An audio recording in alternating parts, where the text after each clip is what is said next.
Europe 1. Le journal de 7h sur Europe 1, Christophe Lamar. Bonjour Christophe. Bonjour Dimitri, bonjour à tous. La victoire contre l'obscurantisme ou le retour au Moyen-Âge, Benyamin Netanyahou a posé les termes de son combat contre le terrorisme. Entretien exclusif du Premier ministre israélien sur Europe 1 et CNews hier soir. Israël pointe avancée d'un mode de vie à l'occidental au cœur du Proche-Orient. Il n'empêche, l'État hébreu n'est pas épargné par les critiques sur sa conduite de la guerre. Benyamin Netanyahou, très déçu par ailleurs par l'attitude d'Emmanuel Macron à son encontre. Arthur Delaborde. Piqué au vif par plusieurs déclarations du président français, Benyamin Netanyahou livre son sentiment. J'ai été extrêmement déçu. Il nous a soutenus au début de la guerre, mais petit à petit, j'ai vu qu'il changeait de position. Le Premier ministre israélien reproche notamment à Emmanuel Macron son appel en faveur d'un arrêt des livraisons d'armes utilisées par Israël dans le conflit à Gaza. Pourquoi est-ce qu'on nous met un embargo alors que nous combattons une guerre juste? Benyamin Netanyahou renchérit en s'adressant directement aux Français. Nous combattons pour vous aussi. Ces gens-là vous tueraient tous s'ils le pouvaient. Ils ont tué un prêtre français, le père Hamel, Samuel Paty. Ils ont commis le Bataclan, ajoute le Premier ministre israélien, faisant référence aux attentats islamistes ayant frappé la France.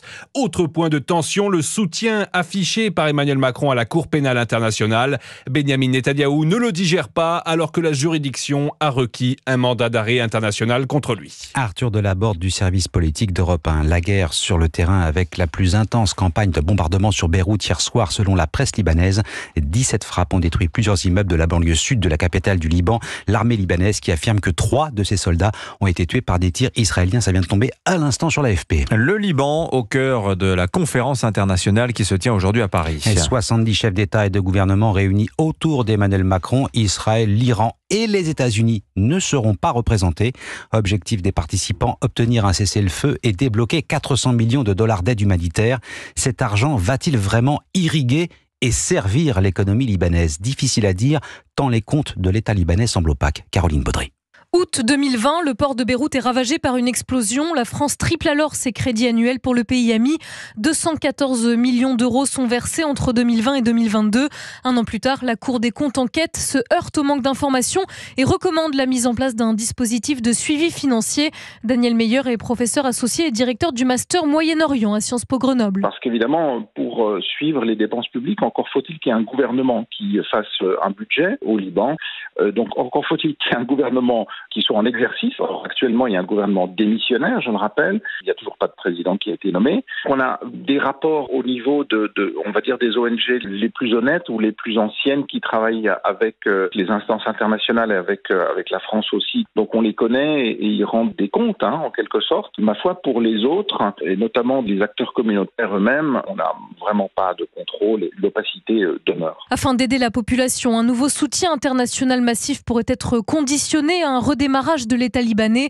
Selon le spécialiste, il est indissociable d'un retour à la paix dans le pays. Enquête Caroline Baudry. Vous écoutez Europe 1 matin, il est 7h05. À l'Assemblée nationale, le débat sur le budget. Les députés disent oui au renforcement de l'exit tax, mais non à l'alourdissement de la flat tax. Exit tax, impôt créé pour freiner l'exil fiscal. Les parlementaires approuvent sa restauration dans sa forme initiale, à savoir une contribution fixée à 30% sous certaines conditions. En revanche, ils ne sont pas parvenus à se mettre d'accord sur la flat tax, la taxe sur le capital. Son augmentation a été rejetée grâce aux voix du Rassemblement national qui a voté contre. Le député insoumis David Guiraud a directement interpellé ses collègues du RN. Je tiens à vous apporter mes plus sincères condoléances pour la mort ce soir du Rassemblement national comme parti d'opposition. Vous avez sauvé le gouvernement Barnier parce que vous êtes terrifiés à l'idée d'avoir à vous positionner sur une motion de censure à l'issue d'un 49-3. Vous êtes donc plus intéressés par votre survie politique que par la taxation des plus hauts revenus et par la justice fiscale. Attaque contre-attaque, le député RN Jean-Philippe Tanguy a aussitôt répondu à l'insoumis David Guiraud. Mais écoutez, collègue Guiraud, c'est vous qui faites revivre les morts.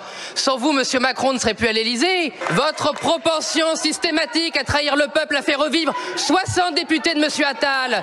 Alors, aux insoumis, la Macronie reconnaissante. Jean-Philippe Tanguy, député RN à l'Assemblée, échange capté par Maï-Hélène Trémollet du service politique d'Europe 1. L'affaire Andy Kerbrat, ce député LFI interpellé en flagrant délit d'achat de stupéfiants, elle continue d'alimenter les débats.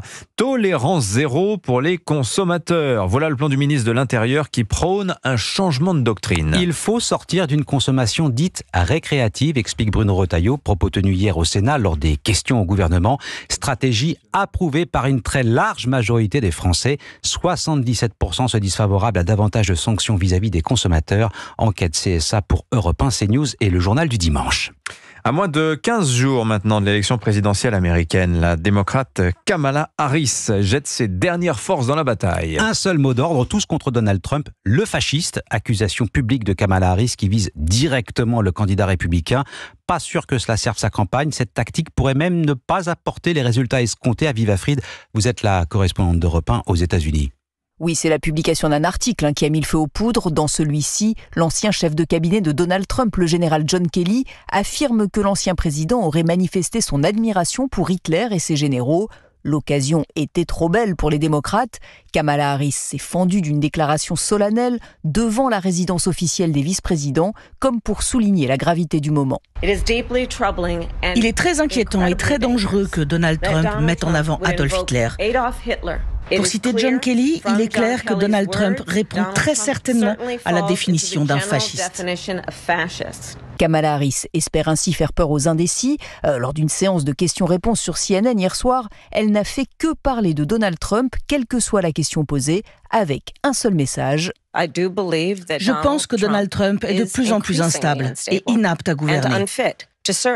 Le pari est risqué pour la candidate. En faisant de Donald Trump l'obsession de cette fin de campagne, Kamala Harris risque bien de faire fuir les électeurs. Aviva Fried, correspondante d'Europe 1 aux États-Unis. Et puis le football, très bonne tenue des deux clubs français engagés en Ligue des Champions hier. Mention très bien à Lille, vainqueur 3-1 de l'Atlético Madrid chez lui.